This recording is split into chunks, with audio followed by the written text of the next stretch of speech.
Hi, it's me again with Corel tips and tricks. And one of my subscribers had a suggestion. He's actually asking a question whether it would work. I just did a video last night on a half shadow.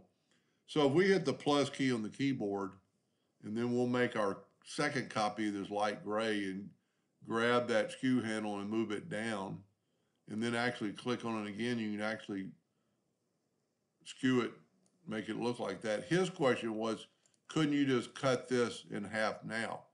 And yes and no.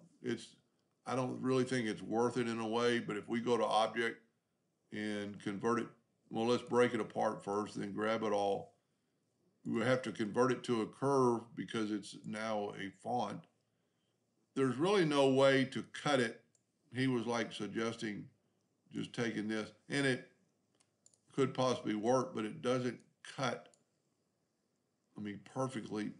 When you do things like that, it'll cut the whole word. So you could go through here and cut these. See, you're going to run into problems like right there. For some reason, it's not working. So the other way you could do it, let's back up here a little bit. And you don't have to use a rectangle in this case, but in this case, what you'd have to do is left click and we'll right click and make an outline.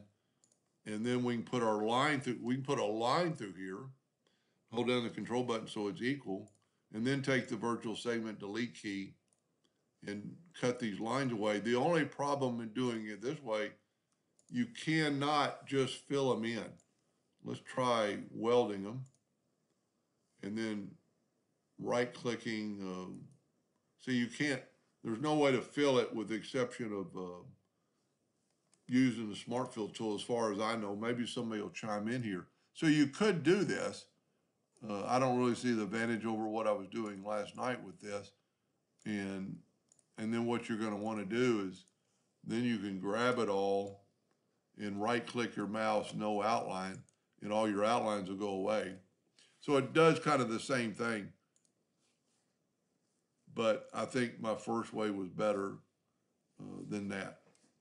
And then you could still do what we did before. We could actually group this together, Control G. We could put a box around it, fill it with a real light gray, go up to effects or go to, object, order, and put it in the back of the page, and then take away your outline on that item. And you have that same magic carpet, like I called it last night, effect.